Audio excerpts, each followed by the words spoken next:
Well, another Monday is here, and I was going to talk about some surprise jobs and stuff, and point out some stuff that we went through and had some aggravation. And I remember talking to a local service manager at a Chevrolet dealership, and he said that some of those guys that would come to try to apply for work at the Chevy dealer would be some guy that had managed to get a cobble a 350 engine together in his backyard and maybe do a brake job or two, and did very little work, but the work that he did do made him think that he was ready for the dealership floor, for the shop floor of the dealership. And he says that he could always ferret those people out by just talking to them, and that he didn't want to hire them.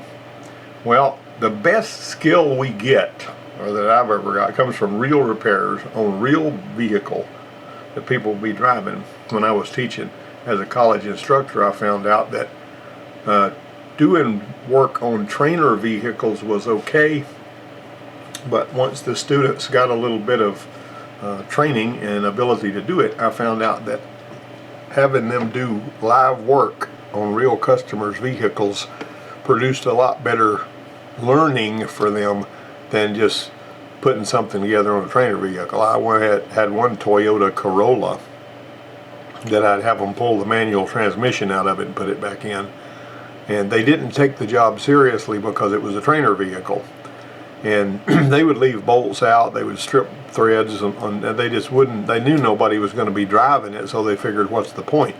But and I found this out over 19 years.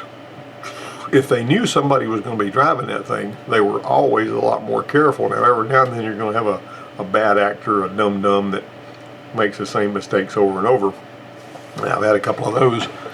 But for the most part, the people that were serious about learning the trade would learn faster and better doing real work on real vehicles. That's why I took in so much real work over at the college. And I don't know how many thousands of live work jobs we did, but this is just, I'm just talking here about a few of them. But anyway, sometimes when you get to the point to where you're fighting a problem that you're trying to figure out, particularly in a troubleshooting scenario, and it gets to where it's you and the machine. I've actually run into problems, and I've talked about a few of them on here, where we were struggling to try to figure out, of course, when the phone's ringing and people were coming through the shop, and I got students walking up all the time asking me questions and wanting me to sign stuff and all that, I couldn't concentrate on what it was, and so I would wait till Friday when they weren't there and I was by myself in the shop, and I would sink my teeth into a problem and typically figure it out like that. And it's kind of hard to multitask and do a good job of troubleshooting at the same time if you got one that's beating you up. So, enough about that. Okay. This one here was a Durango. It had a check engine light.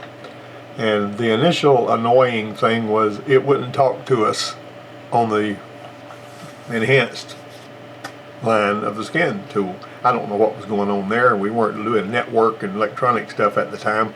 This was more of an engine repair course that I was teaching at that particular time. And so we went into the, every PCM has two rooms in it.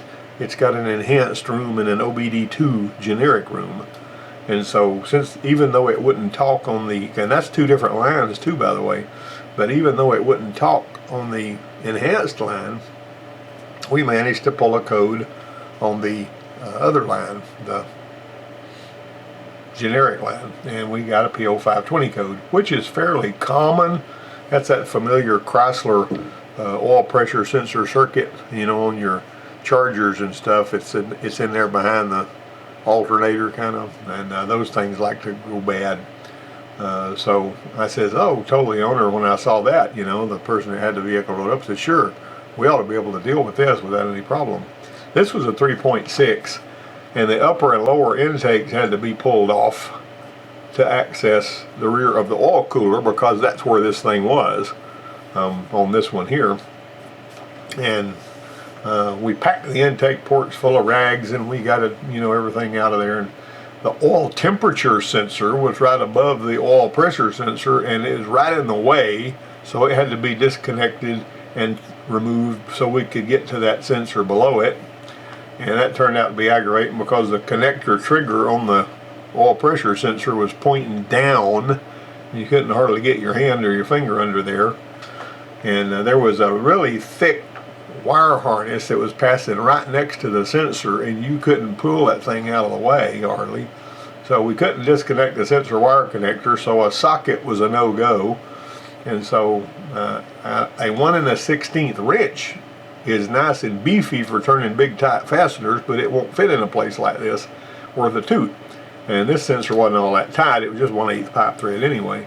But it was tight enough that even if you managed to shove the open end of the wrench onto the sensor flats, you couldn't turn the sensor even a little bit because your wrench was fouled against that 1.5 inch thick wire harness that was so stiff. And it would force the flats of the wrench off the sensor before you could even turn anything. This was an annoying surprise. This presentation is basically about annoying surprises.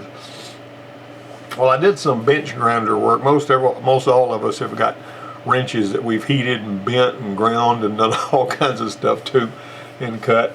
And so I used that modified wrench that I ground off so that it would go in there. You know, it's not going to be as strong as it was for turning really tight bolts with that size head. But this little thing didn't need a lot of pressure. And so we used that modified wrench to work the sensor around so we could get our finger on the trigger to release the connector. That was the point in that. And so we worried the sensor out of there with that same wrench,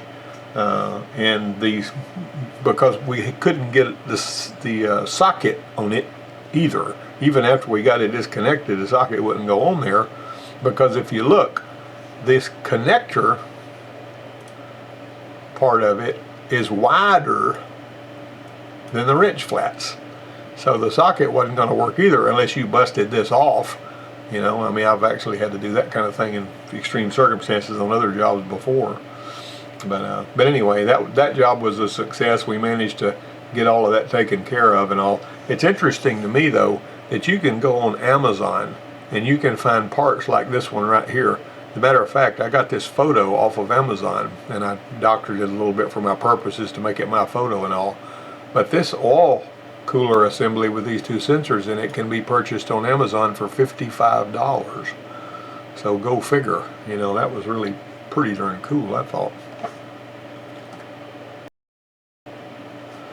All right, this one here was a 2005 S10, and it was an interesting situation here because it was a beat up little farm truck. And it came to us with him complaining of a hesitation. He said it hesitates, and it stumbled on takeoff, but even after acceleration, it didn't have a lot of power. And it was a 4-cylinder, but it should have more power than that. And it didn't, it didn't have a clogged exhaust. We cleared that up pretty quick. But we put the fuel pressure gauge on it to see what the pressure was doing.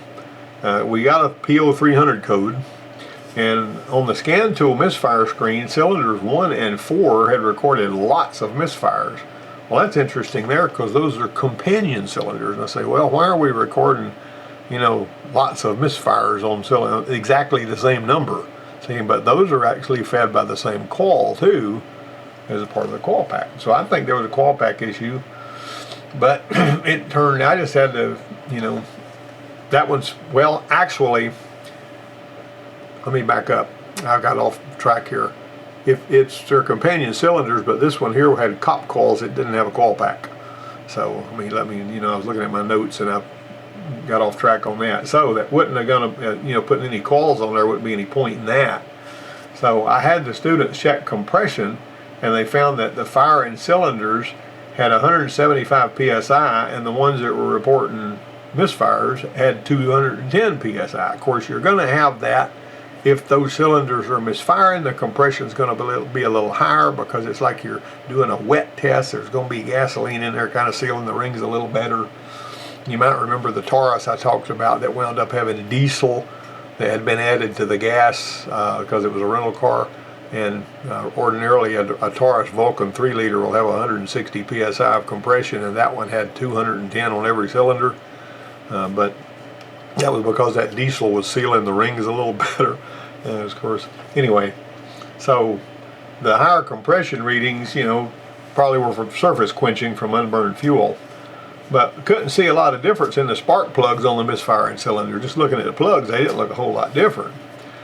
Just to make sure there wasn't a cam crank issue, we pico scoped the cam and crank traces, but everything lined up. So there wasn't any kind of a timing thing we could pick up with the pico scope. Well, after the valve cover gasket was, you know, replaced, because it needed that, we put a couple of coils in the misfiring holes just for grins, along with a full set of plugs, but it didn't change anything. The misfires were still being recorded on 1 and 4. It didn't feel like anything was misfiring when you drove it, though. It seemed sluggish, and holding a rag, you know, your hand by the exhaust pipe, you didn't feel, you know, usually if there's misfiring, you'll feel pop, pop, pop, pop, pop. Well, it felt smooth back there.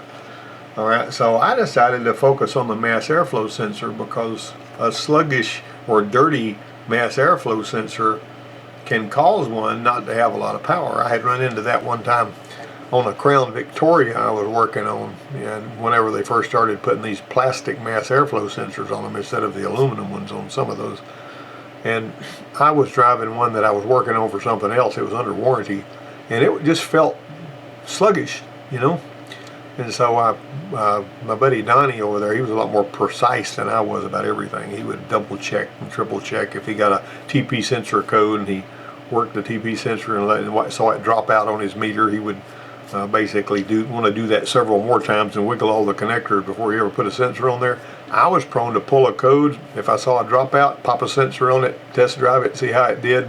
Figured it'd be IH, you know. And typically I did that. Well, in this case, I pulled whenever I take a look at the mass airflow sensor, I always like to have a look at these hot and cold wires on any mass airflow sensor I can see them on. And on that Crown Victoria, the little platinum wire that was wrapped around that white plastic stuff had been hot enough. Apparently the plastic was poor or something, and this platinum wire had melted into the plastic so that it wasn't, you know, the air couldn't see it as well, you know. So the way these work is, it's going to keep the hot wire 300 degrees Celsius hotter than the cold wire, and the amount of current it takes to do that is how it determines mass airflow. That seems like going around your elbow, but it works good, and a lot of them do it. There's other kinds of mass airflow sensors too. But the point is, I disconnected the mass airflow sensor just to see how it would run, and it ran better. And I washed the thing out with some, you know, spray. You can actually get some spray that's made for cleaning that kind of thing. And I rinsed it out, but it still didn't do any good. I said, well, this skipping thing bothers me. Unplugging a mass airflow sensor made it run better, and I had originally tried the ACE misfire detective. I don't know if any of you are familiar with that, but you use exhaust, you're measuring exhaust puffs and all this. It's a program that uses that and looks at cylinder number 1 for reference, and it's supposed to tell you which one's skipping. It's not very, it costs $1,200, and it's not all that reliable. In other words, if you can try it several different times to measure which cylinder is misfiring that way, and it may give you a different cylinder 3 times in a row. In other words, this one, 1, 5, and need, or whatever, you know. All right, so when I unplugged the mass airflow sensor, it ran a lot better. And so I said, well, this is bound to be a mass airflow sensor thing, even though I couldn't see anything wrong with the readings on it. I have seen mass airflow sensors that were given the proper Hertz reading, but the PCM just didn't like them. GMs are quirky like that. So I told the guy, I said, we could put a mass airflow sensor on this thing. And he says, well, he drove it with the mass airflow sensor unplugged, and he said, it runs so much better this way. Why don't I just leave the mass airflow sensor unplugged and drive it this way? It was his prerogative. It was his truck, and we don't have emissions inspections in this state. So that's what he did. So, you know, of course, he's looking at a check engine light all the time, but he didn't care. All right. Let me see here.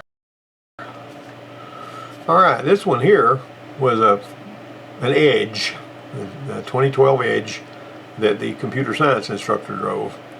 And she had taken this thing to the, well, she was telling me, she said, I drive it 30 minutes, it's cooling just fine, and then it just quits cooling. And I says, well, she called me from another town, and I says, take it by the Ford place over there. And, you know, I knew a couple of the people that worked at the Ford place in that town, but I didn't know them all.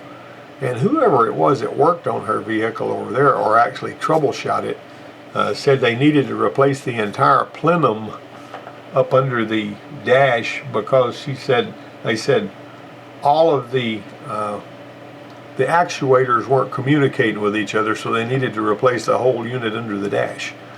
I've never heard of anything like that. It was going to be $1,500, so she told them to stick that in their ear, and she paid them their 1 hour check, and she went on her way. And so whenever we got it over there, we ran it 30 minutes with the gauges connected. The numbers started out looking really good, but after 30 minutes, whenever it stopped cooling, we saw numbers like this. And when you see, when it's got a full charge of the right refrigerant and all, and you see those numbers drop into the negatives like this, that's an expansion valve problem.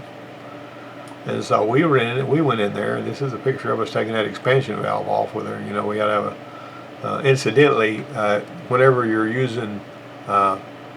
screwing Allen screws out of there, you can use the proper size Torx bit that will fit snug in that Allen screw, and it will work better on an Allen screw than an Allen head wrench will. So anyway, I always use, for years and years and years, I've been using those Torx bits on Allen screws. But we replaced the time when we did this expansion valve cost $16, and we put that on there, and we pulled the refrigerant out, put it on there, charged it back up with the same refrigerant. So all she really paid for, since we didn't charge labor, was the expansion valve. One day it was kind of funny. The state auditor, I didn't even know that was her job, but I knew she worked on campus. She came and said, "Can you look at my air conditioner?" And I was there by myself, and I said, "Yeah, let's see what's in it." So I did the machine, pull out what was in there, put back the right charge, and just see. I just look at what pulled out. If it only pulled out 0.8 of an ounce, and it was supposed to take 1 1/4, you know, you knew that, well, when I put this back in there. So when I recharged it with the right amount of refrigerant, she wound up getting about a half a pound of refrigerant. And she said, "Well, it's cooling a lot better. That's exactly what I wanted. What I owe you." And I said, "Well, I didn't even make a ticket on this. Just go ahead and take it." And she said, "Well, I'm the state auditor, and I'm not supposed to like that, but okay." I didn't know she was a state auditor. I ought to made her a ticket, you know. This mysterious Sentra bearing noise, you know how when it's roaring and you swerve back and forth to determine, I had a video about it, doing it on my truck. You swerve back and forth on it, and you're trying to see which bearing it is. And you can get tricked on that. I had this, my aunt had this Crown Victoria that was a 92 model, and it was making a racket that she didn't like. And when I drove that thing, I would have sworn in a court of law that bearing noise was coming from the left rear axle bearing. And I actually had my students take that left rear axle out, and there was nothing wrong with that bearing. There was nothing wrong with anything. You know, that one's swimming in the same oil that oils the differential. So I put it all back together, and it turned out the noise on her car was a left front tire. You know, so these noises can throw you for a loop. Don't feel bad if you've been thrown for a loop. This really experienced guy that I know that runs a tire store said that whenever he gets a noise like that, rather than just trying to pick and choose which one it is, if he's 85% certain it's on the front, not the rear, he'll replace both of the front ones. You know, he prices both those out. He'll typically get it that way. Well, on this one here, the bearing that was making the noise was this one with the discolored grease. You see how that grease right there is brown, and this right here, and it's sort of, you know, just generally in worse shape. This right here is, you know, pretty clear grease. And you notice the race was not brindled, or I didn't see anything on any of these balls or that race or anything. Of course, I didn't look at the outside race, but if the outside race is messed up, the inside one will be too. And so anyway, whenever we replaced that bearing, we took care of that problem. And I always like to take the bearing and you know, take it apart like I did on my truck and look at it and see what I can see. This one here, they brought this Altima to us. It was a perfect storm. And they said they brought it to us with a used flywheel they wanted installed. You know, some guy had worked on it and told him it needed a flywheel, but he didn't have time to put it in there. And so we got the continuous variable you know, sure enough, the flywheel was busted. And because you could, as a matter of fact, they towed it over there, and you could spin the engine over, and you could look at the back, and the flywheel would spin, but you could look at the pulley on the opposite end of the crank, and it wasn't moving at all. And so they had driven this thing enough to where they had got this flywheel completely separated from its center, and it was just spinning around on the outside of it.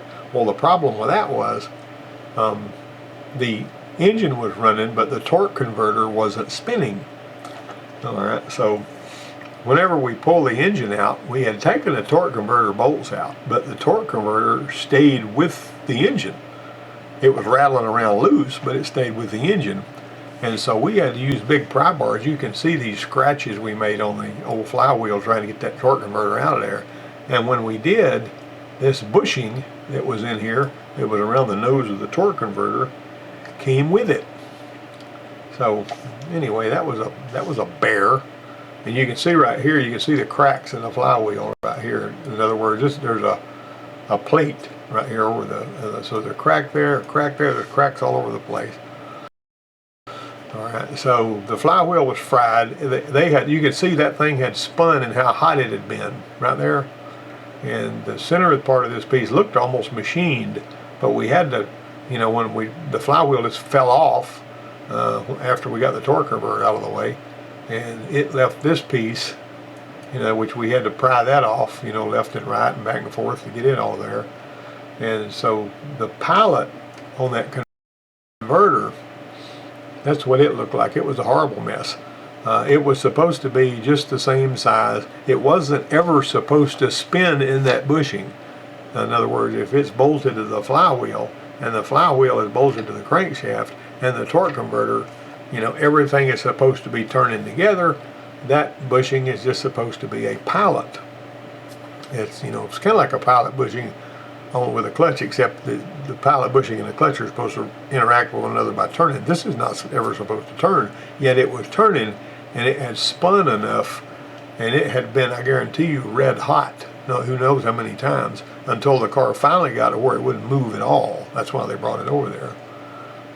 And then I says, well, we need to replace, you know, whatever happened, we're going to have a torque converter, a flywheel, and obviously, since it's been so hot, it needed a rear main engine oil seal too, because that thing's going to get hot and hard, and it's going to leak really bad. And so, because the car wasn't running when it came in there, so you had to kind of figure this stuff out. And so I got to looking, and there are places online where you can buy this bushing, but waiting, you know, if you get it, you don't know what, you got to make sure it's exactly the right size and all that. And I said, well, we need to see if we can find a nearer, quicker solution to this. That was what our deal was. And so that's what that bushing looked like from the side. And this bushing, it so happened that we had swapped out the engine in an Altima that was the same engine, and it was sitting on the bench over there, because when we swapped out an engine, you know, one that was knocking, I always kept that old engine so the students could tear it apart and see why it was knocking and what was wrong with it. Well, it had a brand new perfect bushing in it, and so what we did on that one was we took the flywheel off of the engine, the junk engine that was on the bench, and I used a high-speed cutter. And what I did was, you can see where I used a high-speed cutter to get that boss off of there, and then I wound up with a bushing that was exactly the right one to go in this flywheel. In other words, to go in the back of the crankshaft's actually where it went. And so we used a socket to drive that in there and put it all back together, and that was a perfect fix. And see, I didn't even charge you anything for the bushing because I didn't have anything. But here's the thing, you could have a machine shop build a bushing if you knew the right dimensions on it. And I've done stuff like that before. When I was restoring a 47 Willys Jeep, there was the part of the steering knuckle up in the front, right in the middle, it had a bushing in there that was on the inside. It was 3/4 of an inch, 750 thousandths, and there had been a needle bearing in there, and that needle bearing had gone bad and fall up. You know, it was just the knuckle was flopping around on that post. And so I took that thing off and measured and made sure that I knew what I was talking about. And I went to a machine shop here in town, and I said, I need a brass bushing, and I gave him the exact dimensions, and he made me a brass bushing. Didn't charge me very much at all. I put that brass bushing back on there, and I drilled a hole in it and drove it up in there so it was lined up with the grease fitting, and that way I was able to have a bushing instead of a bearing there. But it worked just fine on that 47 wheelless Jeep. That Jeep was a lot of fun. It's another story. But we made this happen, took care of the problem, filled it up with fluid, and we sent her on her way. So that was a good, solid repair. All right. Well, I'm really glad you guys stopped by this morning. This video is going to be about 26 minutes long. Thanks for riding with me. And hey, let's be careful out there.